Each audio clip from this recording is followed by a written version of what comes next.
Merry Thanksgiving Eve to everyone out there except for MC and Jeff. Fuck you guys. And welcome into another episode of the Barking Brown Show. I'm Jacob. Bill Sparks with us this week. Nick Carnes down below. Casey is on assignment. We might hear from him. We don't know. Oh. We don't know. We might. We'll see. We're brought to you as always by our friends over at SeatGeek. So if you want to go to some kind of live event, go over to SeatGeek, use our promo code BarkingBrowns, all one word, get $20 off that first purchase. Go ahead and hit that subscribe button. Give us a thumbs up if you're over on the YouTube. Actually, check out the TikTok too. We're down to like 55 followers on TikTok until we hit the merch giveaway. Baby. So you want to go check that out. Plus, if you go to the TikTok or on the YouTube Shorts, you can watch me take a bite out of an onion like it's an apple, and nearly killed me. I'll probably bring that video up later, and we'll just play it. And everybody can watch that and enjoy it. Gentlemen, how we doing? Man, we are good. You know, it's the night before Thanksgiving. Stranger Things season 5 kicked off the first half tonight. And you know what? For the first time in a long time, we got some hopium here in Cleveland, boys. We got some hopium. Nick, how are you doing, man? I'll tell you what. I'm back from Vegas, and I'm 2-0 in person at Browns games this year, which feels like a pretty good rate considering how many wins they have. Vegas was a lot of fun. A lot of Browns fans there. You know what? Something I noticed going back and watching like the highlights is like, especially on that Isaiah Bond catch and the Jerry Jeudy one as well. It was so audible how many Browns fans were there. And that was my experience too in person, which was really cool. I love our fan base, man. Like, I get it that it's painful, but man, they always travel, they always show up, and it's cool. It's cool to be a part of that. So we're just excited to talk to some Shedeur, because I haven't got to be on the show in a hot minute because this is my busy work season. Yeah. Missed you guys. I got my favorite comment of all time this week after I did I played a Creed song over my Victory Monday shirt and put it on, and we got the message, "Dope mustache and Creed" followed. And I was like, that's the greatest comment that I have ever received. Thank you so much. So we're going to get into it, right? Like right off the rip. Shedeur Sanders makes his first start. There's a lot to get into. Listen, Pat, I'm with you. Nick's got a better record than the Tennessee Titans right now. Oh, shit. Andy just invited me to the game Sunday, by the way. Then you're going. I'm debating it. I'm debating my ass. Right. What's there to debate? We can point back to the timeline and say this is the canon event. Was Nick going to the games? Yeah. That's when things went off the chain. But we're starting with Shedeur, right? Rambled for 5 minutes and now we're into it. But we're going to start with the Shedeur Sanders conversation. When you go and you look at it just straight up from strictly a numbers standpoint, it was relatively pedestrian, right? Like in terms of just raw statistics, not a lot of crazy production out of him or anything good or bad. Like when he finishes 11 of 20, so just north of 50%, 209 yards, a touchdown, and an interception. So I understand just from that standpoint, like the numbers are pedestrian, but I don't think they tell the whole story. And the story in that game to me was that looked like an NFL offense. Yeah. Like I all day and leading up to tonight's episode, I was just trying to figure out exactly how I wanted to articulate the way I felt about his start and how I was going to spin it the way I wanted to spin it or whatever, because that's what we do, right? Like, this is what we do when we make these podcasts and stuff. And I'd love to hear what you guys think about what Shedeur Sanders say in the comments, so you guys that are out there. But it was that Isaiah Bond catch, you talk about it, but that throw that goes over 40 yards in the air on the run, it was just like, I haven't seen anybody do that this year. Like I've not even seen them really take those chances. Yeah, he was 11 of 20. It was they didn't need him to do more. Like they only needed him to throw 20 passes. And that's really good for a young quarterback, to where he gets his feet wet without them trying. It was a really good. They actually put him in a really favorable spot, like against a good, a middling defense, not a great team. Their offense was struggling, and good God, I was like, put Kenny Pickett out there before Geno gets killed, because because he got jumped. He got jumped, and there's no other way to put it. There's not. So, like, when you look at that from the Shedeur Sanders standpoint, you're like, they put him in a decent. He was put in a good spot to succeed, and I thought that the game plan and the play calling and moving the pocket and moving him around. The thing I love the most, I did not see him drift back 15 yards one time. He did a little bit of drifting. There was a little bit, but it was like they put emphasis on, hey, this is an issue we can't have you doing. And he didn't do it. And so when I look at the numbers, they're middling of the pack. But when I watch the film and I compare it, and I'll bring up some stats in a minute and I'll pass it around, let you guys say some things. But to me, it was like, you said it, Bill, hopium. I was like, I left that game and I went, if I grade just that game, I would say it's probably a C+. But I left that game going, I cannot wait to see more. I'm with you. I graded it as a B because I was a little bit higher, because the biggest thing about Shedeur Sanders was twofold. Number one, obviously the sack. He held onto the ball too long, and that's one of the things that was concerning about him coming out of Colorado, was him holding onto the ball too long. But you saw him immediately try to make up for it and be aggressive on that 3rd and 16 throw to Jerry Jeudy. He wanted to get it back. And most rookies, they're not aggressive. They would go into a shell and say, yep, nope, 3rd and 16, just drop it off and dump. He was still pushing. He wanted to get that back. And then the other thing, obviously he had the interception.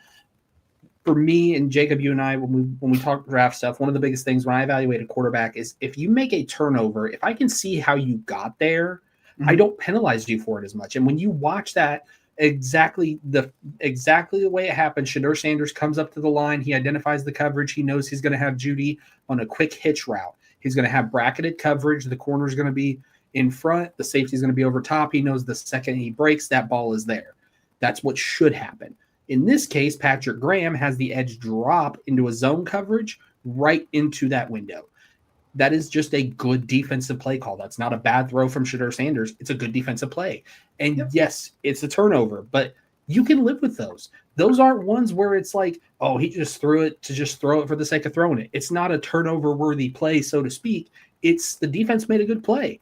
But then he still also bounced back from that, because shortly thereafter, rolls out, extends the play, hits Jerry Jeudy over the middle of the field, who decides to do his LeBron James Hezzy impression and then get the ball punched out and wondered what the heck happened. That's another day.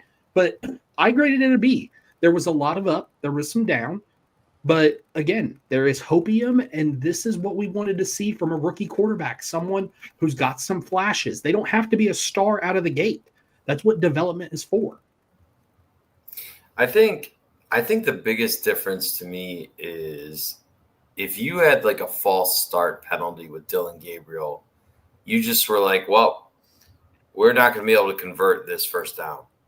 And if you got behind the chains at all, even a little bit.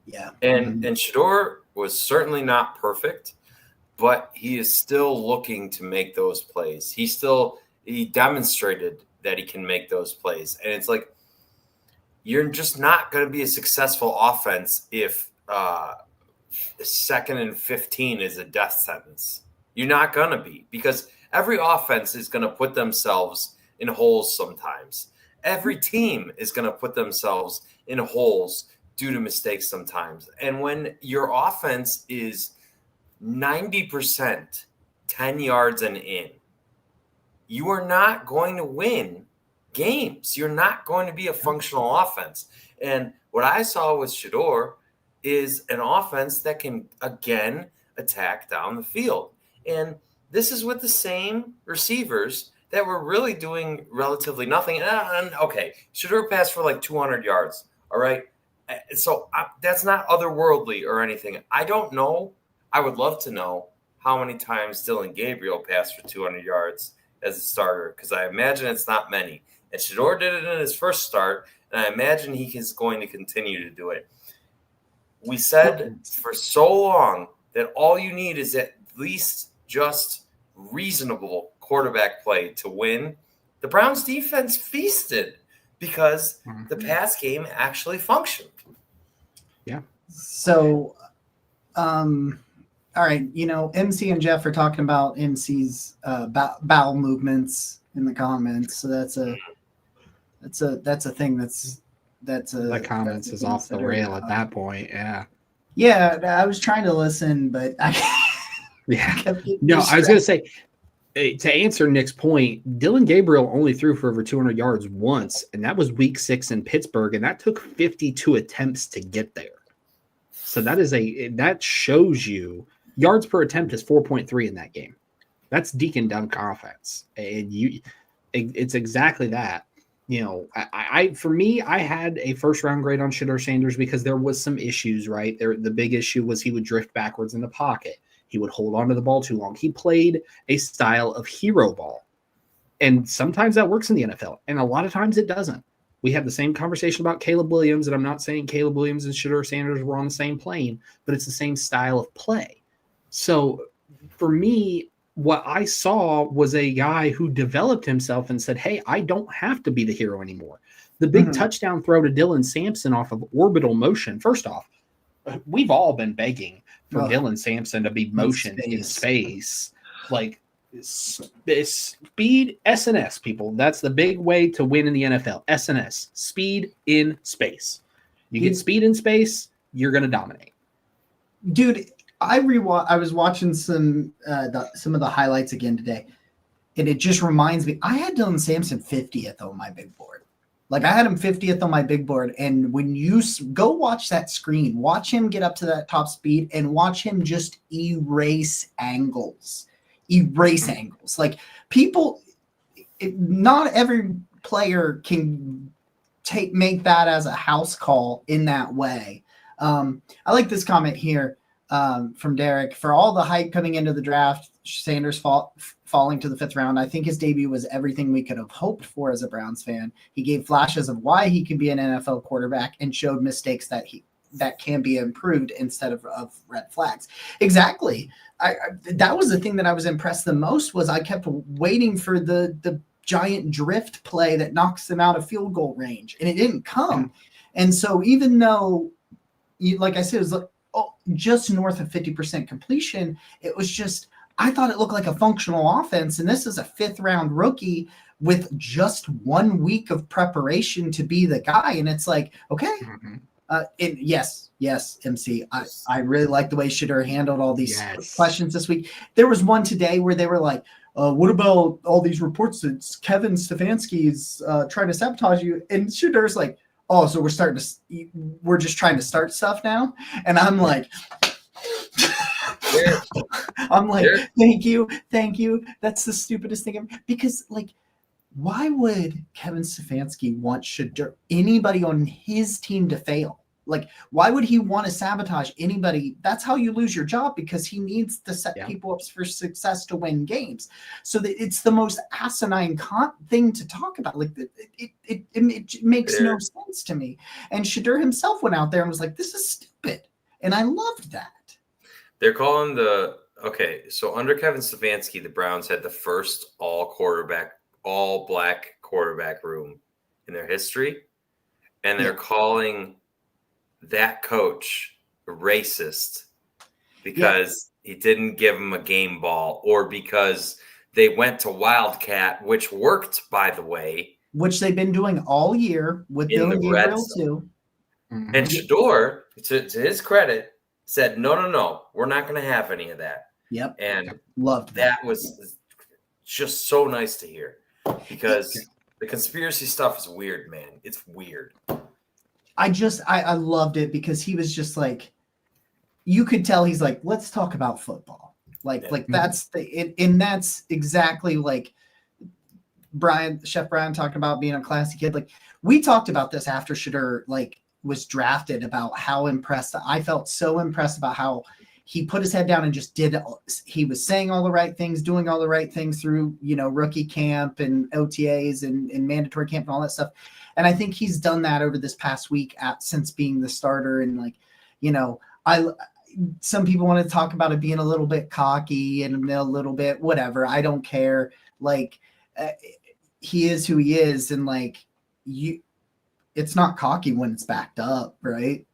Like, because I'll tell you right now, the most cocky player I've ever seen in Cleveland was Baker Mayfield. And when he was winning, when you've got that mentality and that attitude, like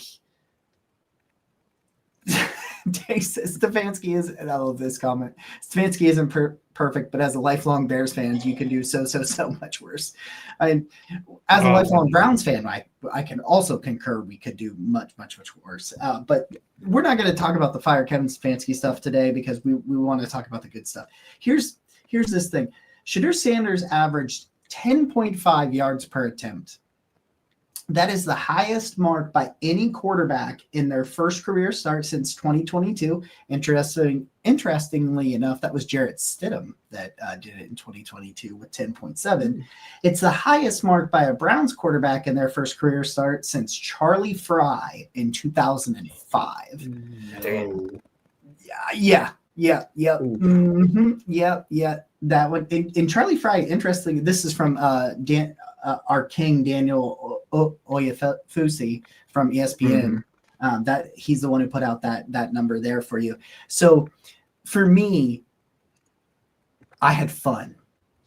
That was the biggest thing that I came out of that with Shedeur Sanders. The most important thing that Shedeur did on Sunday for me was he made it fun again. Like, because it was competent, because you knew, hey, he converted some 3rd and longs. Like you said it, Nick, that was a death sentence. It wasn't a death sentence on Sunday. I get it. It was the Raiders. I get it. He's got a much bigger challenge this week against the 49ers. But I watched that game and I was like that Kylo Ren meme. I'm like, more, give me more. I'm like, and so like, that is as good as you could have, as much as you could have wanted was him proving like he did not give Kevin Stefanski. Rather, this came from ownership, Kevin, whoever it was. There was no choice after Sunday. He had to be the starter this week, unless he got hurt in practice or got hurt during the game, something like that.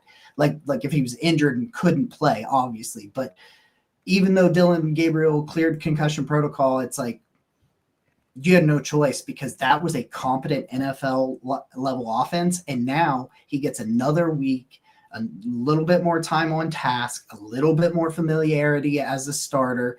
And now it's like, can you stack things? Can you start to build upon the things that you did well and work on some of the things that, still held onto the ball a little bit, and I get it because the speed of the NFL and going up against an NFL defense is a whole new ball game. So I'm not knocking him. I didn't expect it to be perfect, but it was fun. It was a step in the right direction. And I cannot wait to see more. I just cannot wait to see more.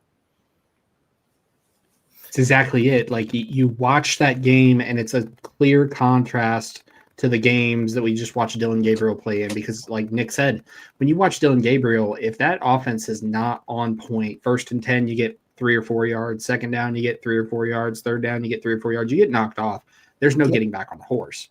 Shedeur Sanders, 3rd and 16, most rookies and most coaches would have packed it in. He's out there throwing deep balls saying, we're going to get 20 whether we like it or not. And it's fun. When you have a quarterback that is a rookie quarterback, it's fun. It's fun to watch football game. And for me, I get people are upset about the whole him being cocky and the quote, I'm who they're looking for. People forget the NFL is an entertainment industry. It's not a sport. It's an entertainment business. And the game is much more fun when your quarterbacks are these larger than life athletes. Did we chastise Broadway Joe Namath when he guaranteed a Super Bowl win? No. Did we chastise any of these other quarterbacks throughout history? The Cam Newtons, even the Peyton Mannings, the Tom Bradys, the Eli Mannings? No, because it's more fun when they're not just, yep, the team played great today and we did good things and it's on to next week. Bump that. I don't want that. I want a quarterback who isn't media trained. Give me a guy who goes out there and says those types of things. I'm who they're looking for. Someone asks a question about Stefanski sabotage. Oh, is this what we're going to do today? Yes. It's so refreshing in the media space. It's so refreshing to see it. And you know what? Ever since Baker Mayfield left, there's not that personality on the Browns. Kevin Stefanski is not that guy. Myles Garrett is not that guy. Nick Chubb wasn't that guy. Jerry Jeudy's not that guy. You need somebody to be what everything else orbits around. And obviously this is one start and he's a rookie. I get that. But like every team has a leader. Every team has a leader. And I just think Shedeur at least displays the characteristics of a guy that people can rally around. And that is exciting because I did not see that from Dylan Gabriel. And even with Joe Flacco was very exciting, but he, again, is not that type of personality. Like Shedeur is the first quarterback since Baker to have that kind of like, I am that guy energy. Because Baker said he was going to come around. He was up to the task to flip Cleveland around, right? And some people call that arrogance. And some people call it cockiness. But it's like, maybe that's what a team like Cleveland needs. Yeah. Again, we get it. It's against the Raiders. It's all that stuff. But it's just like what I wanted was glimmers of hope, right? Like, because I sat on this show last Wednesday and said, I'm excited to see what happens. Like, I don't know what's going to happen. Like, that's the way I felt about going into that first. Yeah, he does. He's got that dog in him like Baker. You're right, 100%. And it's like, now can he back it up the way Baker has? So, like, we're going to see. It's time to build off of it. Like, I didn't have any, like, expectations going into Sunday because I really didn't want to set myself up to fail because I knew, it's his first start. He's only had this amount of reps, blah, blah, blah, blah, blah. It's probably never going to, but I'm like, but I was excited. I knew no matter what going into that game, I was excited and I wasn't disappointed. And it was like, are there things to clean up? Yeah. But you're going to say that about nearly any quarterback in their first career start in the middle of the season with a terrible offensive line, a scheme that has been awful all year, and receivers for the most part that have been kind of poopy. And poopy's a funny word. Anyway, but he goes out there and I had fun. I was like, man, I'm having fun watching this. I want to see some more of that. And it's just like, that's what you want. That's what you gotta have. Like, I'm ready for Sunday, man. I'm ready to see what he does against Robert Saleh in a pretty, I know the 49ers defense is dealing with some injuries and some things like that, but Robert Saleh is a really smart defensive mind. It's like, okay, so let's see what happens. What is Saleh going to do to try to neutralize Shedeur, and what's Tommy Rees and Sanders, and what are they going to do? I'm ready to see it. So, like, that ultimately is the most important thing that could have came from this game, was being like, give me something. You're 3-8, yes. So give me something. Like, and I said it in the promo for this episode. I'm like, he could make some things very interesting if he continues to build. I don't know if he will.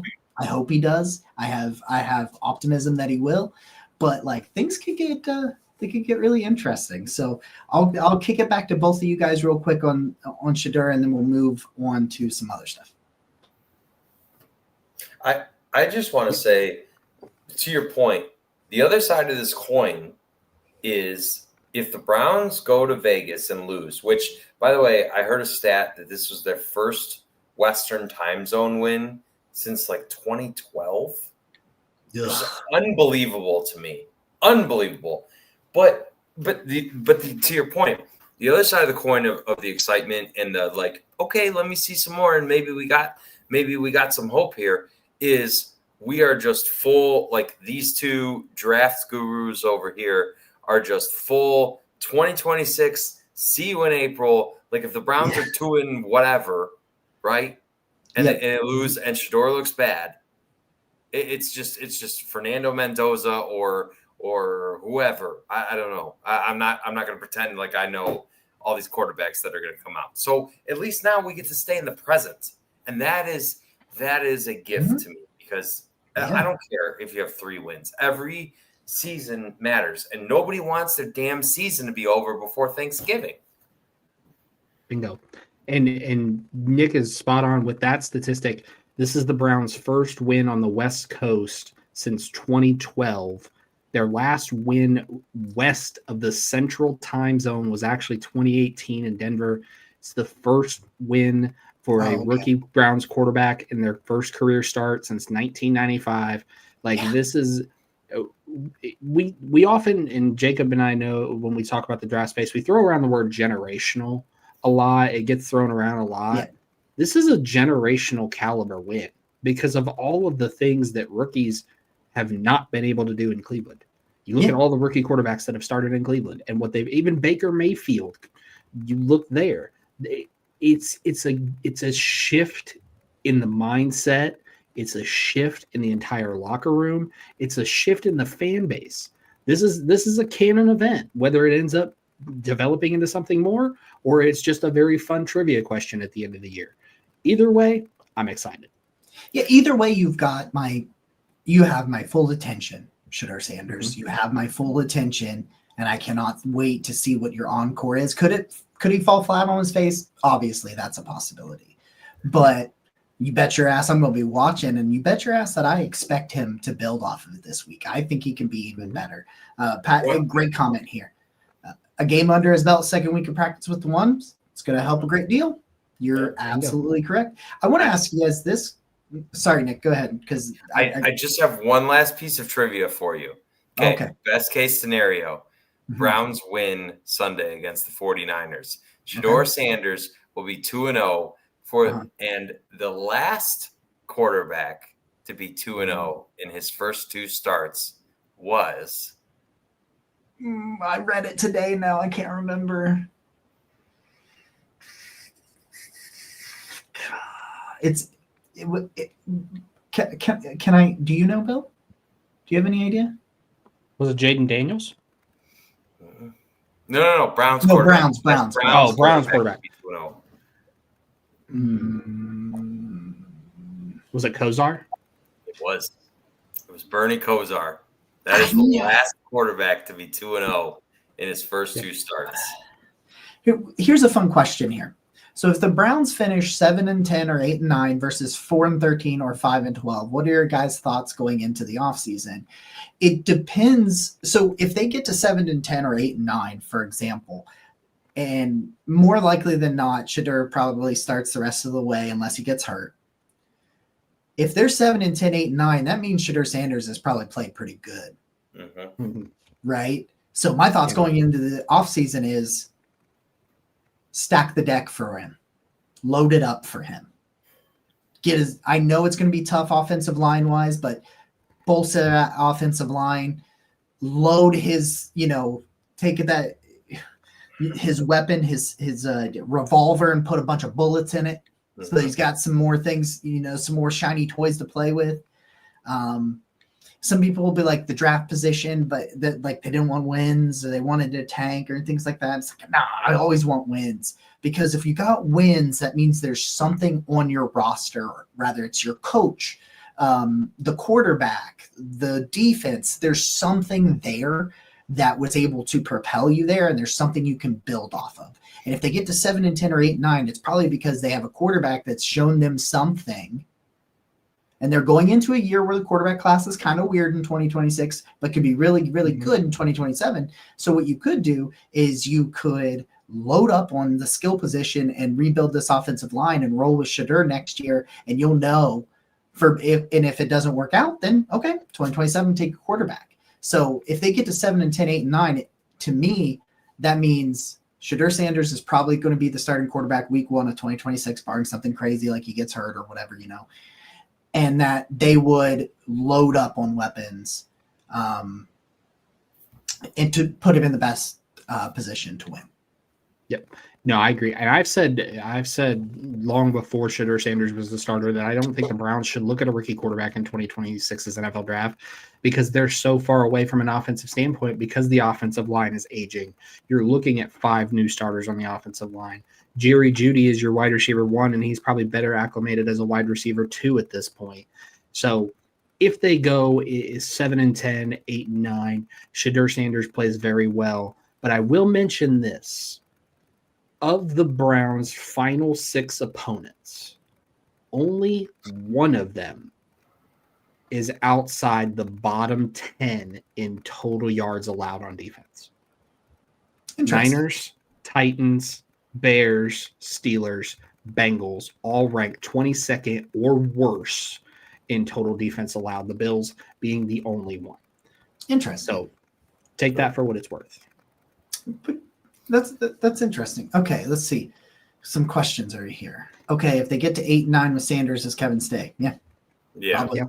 Yep. I think if they get to 6 wins and Shedeur looks good, Sanders is still here. I think what will happen is it's going to be Stefanski is not the play caller next year. It is going to be if Reese leaves, because one of the rumors is he's rumored to be in the running for the UCLA head coaching gig. If Reese leaves, then Stefanski goes and hires a play caller, not an offensive coordinator, a play caller. Yeah. Shedeur is cocky. Jackson Dart has moxie. Have you guys ever heard Joe Namath? We actually were just talking about that. Yeah, you must have came in after we were talking about that. We've already made that point. I just need to know if they do if they have some like miraculous run of wins here down the stretch. I just need to know what the hell you were looking at in training camp and why you buried this dude. That's what, and I hope to ask that question. That would be awesome to get to ask because it means that you may have your answer at quarterback. Right. Somebody put up Cam Ward's salary versus Shedeur Sanders' salary. Cam Ward's making like 40. His deal is like 40 something. 4 years, $48 million with a 5th-year option versus Shedeur is 4 years, $4.5 million. 4.5. Yes. If in the best case scenario that this works out, you have the ultimate answer to your salary situation. Well, that's how you get out of the Deshaun Watson debacle. Right. Like that's it's exactly how you do it. And the team we're playing, the team we're playing on Sunday had that exact same debacle. They traded all those picks away to go trade up for Trey Lance, drafted Brock Purdy at the very last pick of the draft, and he saved them from them looking a lot worse than what they did. Yep. Very true. Jack just finished watching one of the episodes of Stranger Things, and he's joined us. Which is what he told us in the Discord was going to happen. So we appreciate that you were here. Yeah, I think this is a fair statement to say that, let's be honest, he needed some development. Yeah, I think that's a fair statement to say. How much, did he deserve a better chance? Like, there's a lot of questions. My favorite thing is all I care about at this point is what happens moving forward. Mm-hmm. And Jack said he watched 2 episodes. That's why he's late. Respect. Total respect. Yeah. None of us are going to judge you for that one. I have never watched an episode of Stranger Things. Hey. Okay. First off, Nick, those are fighting words. Right. Second off, Shedeur, hey, man, if Shedeur wins 7 in a row and wins the division. Hey, if he wins 7 in a row and we win the division, there's a 1% chance right now. The Browns have a 1% chance of making the playoffs. And it's going to take some serious moxie. But like I talked about, the last 6 games, 5 of them are in the bottom 10 in terms of defensive yards allowed. This is not a rough stretch of games. This is at home versus the 49ers versus the Titans, who we've already discussed that Nick has a better record than. The road in Chicago, then at home versus Buffalo, which is probably the one big question mark. At home versus the Steelers, end up on the road in Cincinnati. It's not a death march type of a schedule. A lot of at home, you said, which is where the defense plays best. I can't help it. I'm sorry. I'm watching. So for all the nerds out there, I'm like 100 episodes into Black Clover right now, and enjoying the hell out of it. Black Clover's so good. It's supposed to they're finally supposed to be coming back next year for the best arc that they're supposed to be. We can talk about that stuff later. All right, so we're gonna move past this a little bit and talk about some other things. And by those other things, I mean good fucking Lord, this rookie class. Oh my goodness. So Andrew Siciliano tweeted this out. The Browns are the first team. This is crazy. This is a crazy stat to think of. I got 2 tweets I wanted to read about the rookies. Okay. Mm-hmm. So first, Andrew Siciliano says the Browns are the first team in the Super Bowl era with 5 rookies, each recording 40 plus yards from scrimmage in the same game.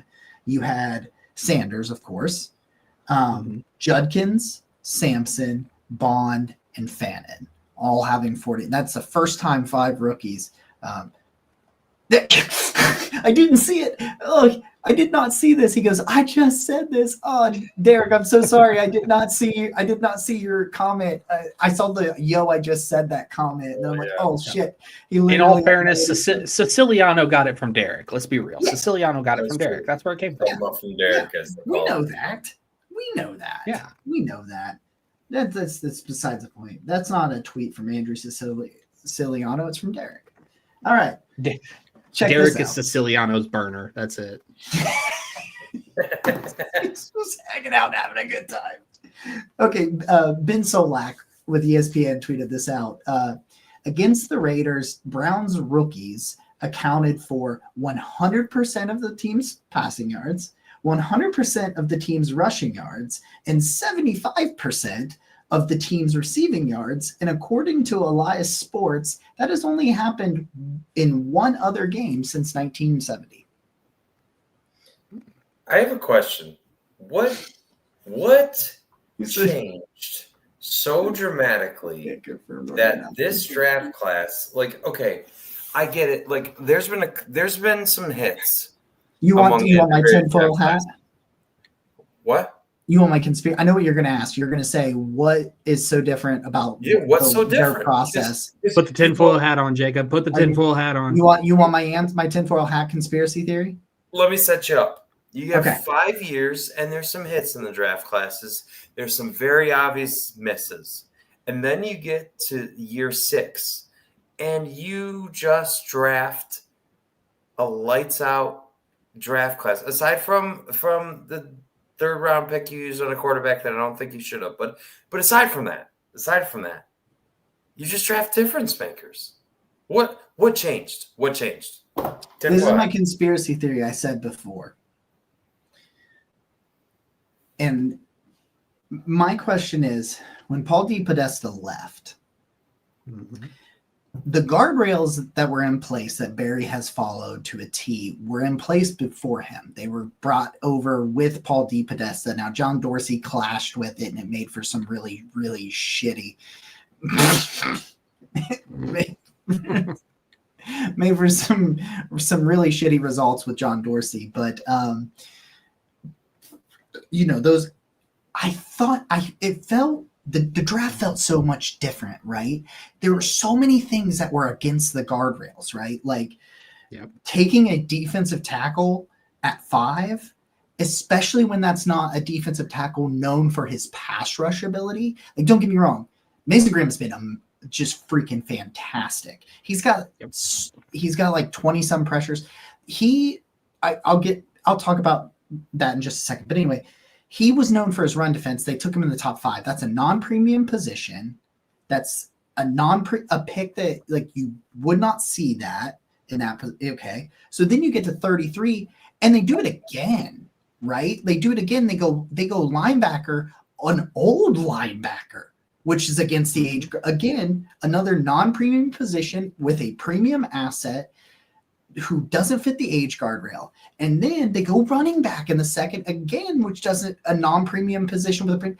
I think they had started distancing themselves from Paul DePodesta back in the offseason. Now, Andrew Berry's still responsible for not rebuilding the offensive line, and I'm still pissed about that. But my conspiracy is that Paul DePodesta's hands started to get pushed away, and it resulted in this draft class. And if that is the case, and we have no way of knowing that. If that's the case, I want to keep Andrew Berry around because I want to see if he does it again next year. But I don't know that. Now they know that inside that building.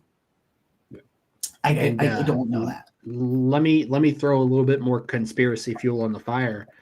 If you remember, Paul DePodesta's extension expired at the end of this year.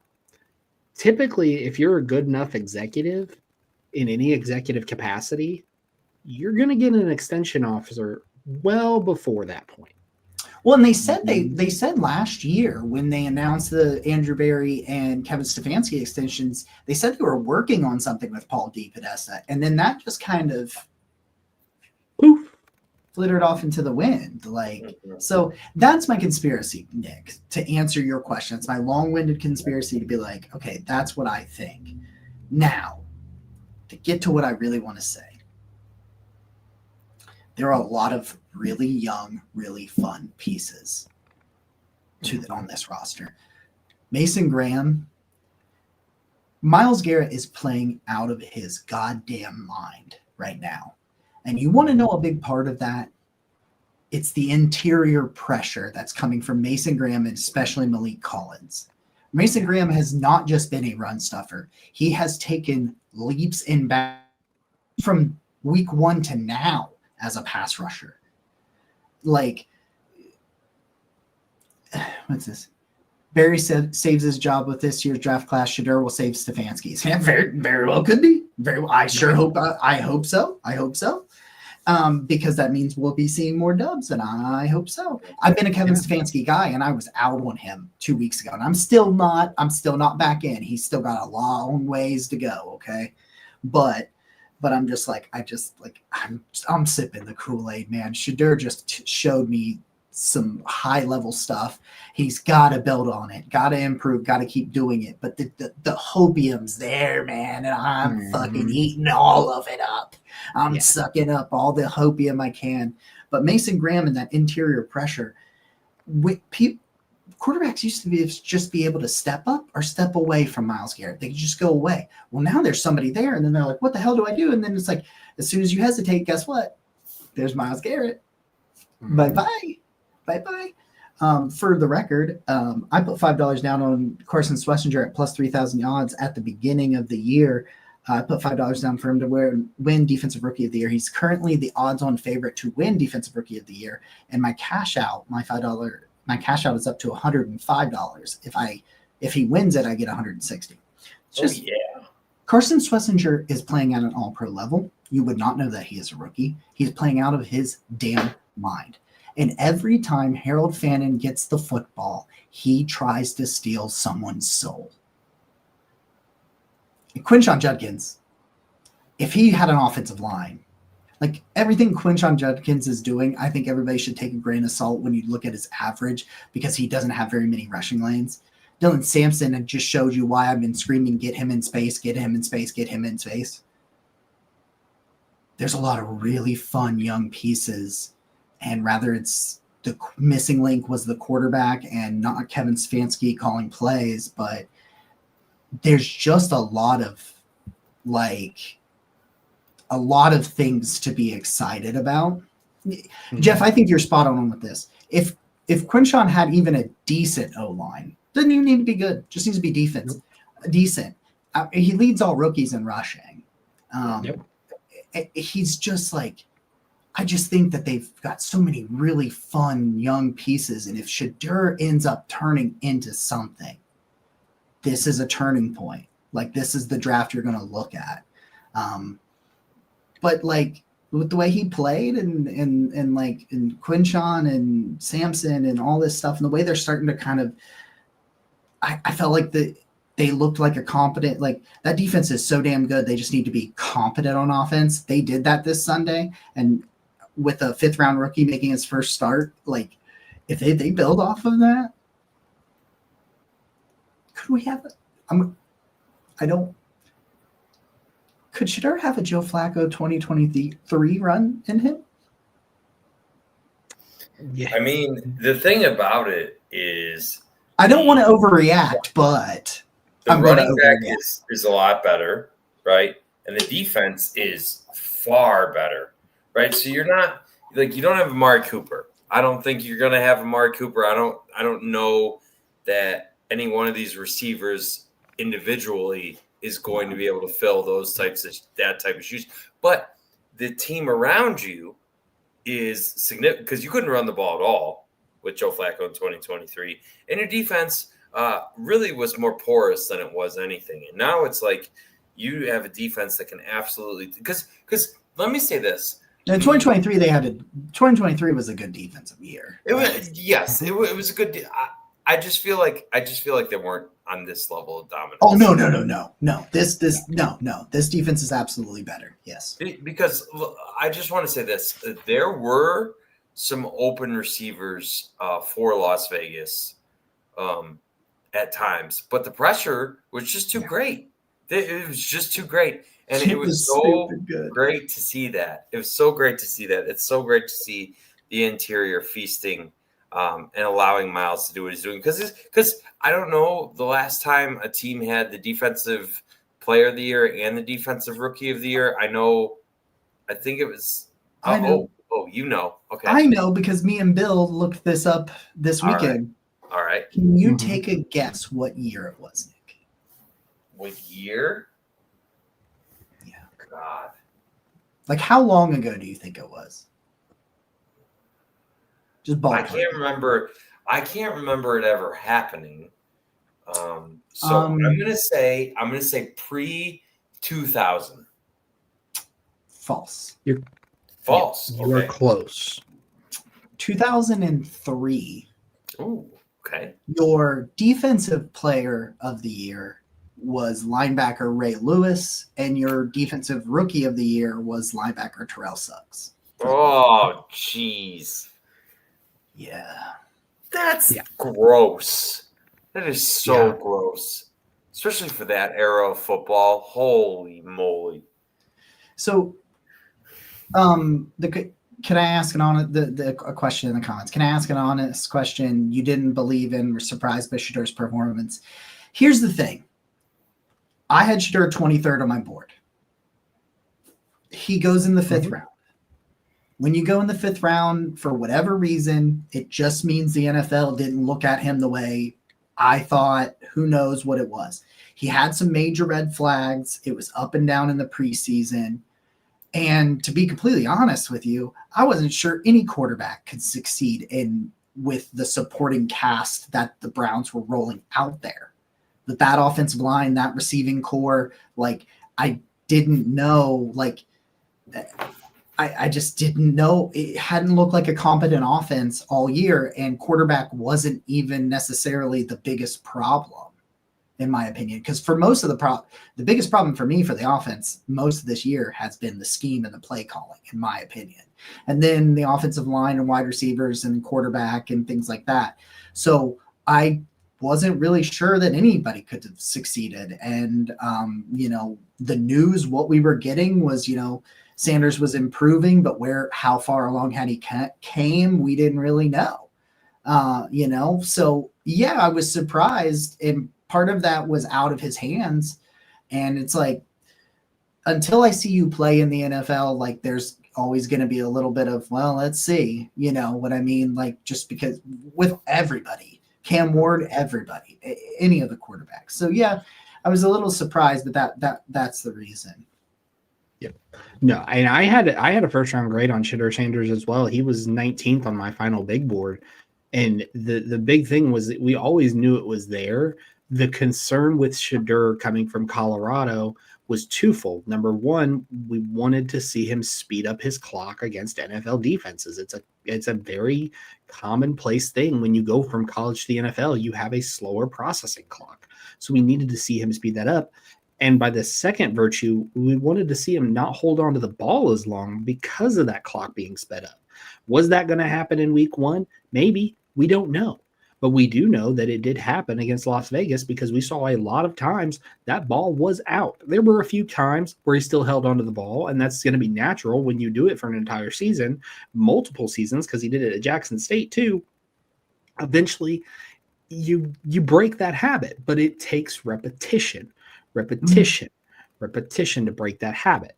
So for me, I was surprised in Shedeur's performance, but not surprised in the, oh my gosh, I didn't think he had it in him. I was surprised in the fact that, wow, from where his tape ended at Colorado to here, there is a wide margin of difference. Well, what he did against Baltimore in the second half to last week was a massive improvement. Yeah. Exactly. I just it's nice to see him get the opportunity because, like you said, both of you, and I value both of your opinions, had a much higher grade on Shedeur than where he went. And it doesn't guarantee anything. It doesn't. But it certainly provides hope. It certainly is a reason to have some optimism. So so to see what he did in his first start is highly encouraging. And I don't know what's going to happen against San Francisco, but I definitely come into the 49ers game having a lot more hope, a lot more belief that they can win this game. And I think most importantly, the team themselves, you can just see the energy that they have. Like the Myles Garrett clips that came out when Shedeur's making those passes, and just the way that, like, the bond one actually said more than a couple words, which was pretty nice to see. I mean, I know he made a bonehead play, but like he actually has some hope of racking up some yards. So Myles Garrett on the Bond completion was all of us. Yep.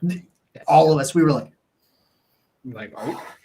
Yeah. And that's like, I always pride myself, especially on this show, like, as I always try to just, I try not to be too overly like optimistic if it's irrational, but like this defense is really freaking good.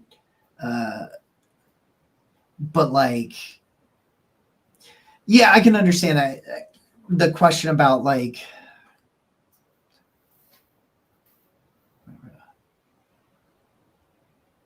oh yeah. No, I get what I understand what I understand your point there. Quick clips. I understand what you're getting at.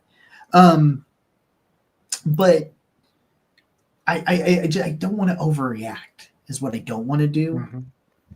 But at the same time, I'm glad I have something to overreact to, I guess is the way. And that's kind of like ultimately what I go into this weekend with is like, I get to have something to overreact to because of last weekend where I'm like, I'm overreacting to last weekend because it was like, man, I can see it. I can see the vision. I can see it laid out in front of me. I can see how he will be successful. I can see how he'll fail. I can see both of those. And because after one start, the book is not written. But that means it can go up. That means it can go down. As Pat just said, there's reason for optimism. And it's not all just Shedeur. It's Harold Fannin. It's Quinshon Judkins. It's Carson Schlesinger and Mason Graham. And it's like they are slowly putting together. They were one of the older rosters. They got a lot of, infusion of young talent that has contributed. And if one of these quarterbacks hits, if Shedeur hits, this draft class ends up looking just stupidly awesome. And it's just like, hey man, Casey put out a short today saying it's time to stack some wins. Let's go stack some wins and have some fun. Like, let's go do that. Speaking of fun, obviously with the 49ers game this weekend, you guys want to know a fun statistic? No. Myles Garrett's 18 sacks is more sacks than 3 NFL teams have as a whole. Oh, yeah. I didn't know that. Yeah. Carolina Panthers, Cincinnati Bengals, and the San Francisco 49ers. Did you see the stat where it was like NFL's leading sacker, Myles Garrett the last 4 weeks, and then it was the next person. And then the next person down. Absolutely. I saw that, and I'm just like, it's like we've always talked about the way they've built this thing to help Miles, and it's just like they didn't even have Alex Wright in this game. Yeah. No. Newly extended, by the way. Yeah. Yeah, somebody was right about that. I don't know who. Somebody with a mustache, who ate an onion like it was an apple today. Dude, I'm telling you what, I can still taste that nasty thing in my mouth. I have done everything to cleanse my palate. I cannot get the damn thing. Everybody in the comments, if you haven't seen it, do people want to see me bite the onion? Is that a Nick? Have you seen it? They do. I've seen it. I seen it, and I reposted it over on our TikTok at the _barking Browns . Actually, scratch that last period. It's up there. You can see it right there. You should go watch it. Go repost it. Go favorite it. Go like it. Go heart it. Go jump in the comments. Make sure you're in the comments on TikTok there. Here we go. Oh, yeah. All right, here we go. For anybody that hasn't seen it. Oh, God. Here we go. Oh, boy. Here it is. This is me this morning. Right. Your face already just shows depression. Yeah.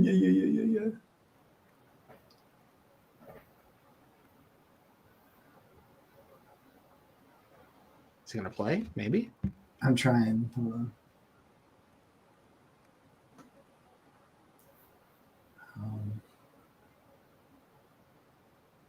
Let me try it like. All right, guys, this is a video that I have been trying to psych myself up to do for multiple days, and I put it off, and I put it off, and I put it off. I can put it off no more. A couple of weeks ago, I made a bet with Bill Sparks, a bet that I have lost, which means I have to take a bite out of a raw. What people don't understand is I have this raw onion. It's sitting right over there on my table that I'm about to bite. And I am so repulsed by onions. It's not even funny. Like, I'm not just saying, oh, I just don't like them. No. The very smell of them makes me disgusted. But that's a bet, and I'm not going to cheap out on it. And without further ado, it's time for me to take a bite of this raw onion and let you guys enjoy what comes next. Watch me as I unwrap it here. Nice big white raw onion. The crunch. Oh. It's like the episode of The Simpsons where Bart's watching Ralph and Lisa at that award show, and it's like you can pinpoint the moment his heart breaks in half. And it's like you can pinpoint the exact moment where Jacob regrets his life. Oh my God, that is lesson learned. Don't make Bill's bets with Bill like that ever again. Oh, go Browns.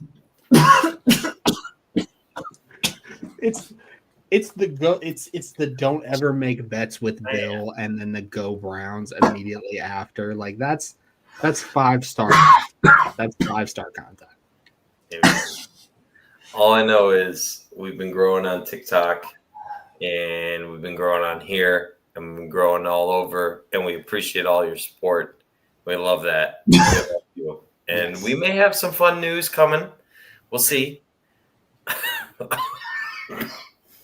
Oh, Cody, I don't know. We might want more. We might want the double doink over an onion bite. That may be where we're at. I would take the double. I'm never like. I don't think you understand. I was like. Any final thoughts, my friends? Let's just see. Build off Sunday. Build off last week. Build on it. Show some more hope. Let's get a little bit more hopium in the system, and I am very optimistic that Sunday will at least be fun. So let's go out and have some fun, and then we get to have really fun conversations that we let that a couple of weeks ago. I just really didn't know. Because I never thought they were going to put him in. I'm like, when are they going to put him in? And what's it going to look like? Because the cast around him is ass for the most part, outside of Fannin and Quinshon. But they weren't using Dylan Sampson. You know, it's like all this crap. I'm going to also two things. First thing, obviously, it's the old adage, coach cliche, go 1-0 every week. That is Yeah. where you should be living as Cleveland Browns fans, and it's where this staff should be living, and it's where this offense and Shedeur Sanders should be living. 1-0 every week. That is the goal. Do not look ahead. Do not look behind. That's it. The second thing, can we put some respect on Tommy Rees's name as a play caller? Because some of these play calls that he's been making have been, it's what we've been begging for. Orbital motion, swing passes, tunnel screens, pulls and pins, and it's everything we've asked for 6 months at this point. So I hope he doesn't get the UCLA job, although I wish he would, because that's a promotion for him, and I wish him the best for him and his family. But I hope he doesn't, because this is what a functional offense looks like. It's a taste. And it only took us half a season to get here. Right. Well, I will tell you that I am debating going out in that shit-ass weather and watching the Browns play in person again because of all of this. So I'll keep you posted on if I do that. I think I gotta see. All I know is it's been fun. This has been my first ever episode with Bill. You know, we've built this thing into a square now. We're square. Wow, Jacob, Casey, Bill, me. You know what I'm saying? And it's just been fun, man. So for Thanksgiving, I am thankful for the two guys above me and for Casey and for all of you guys. Yep. And we're going to keep coming to you.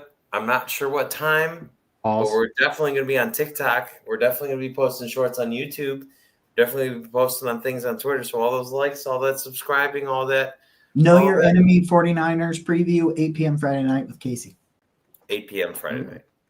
This has been. I still say Nick needs to go, because then that way, when you win this Sunday, you'll have a better record than the New York Giants, the New Orleans Saints.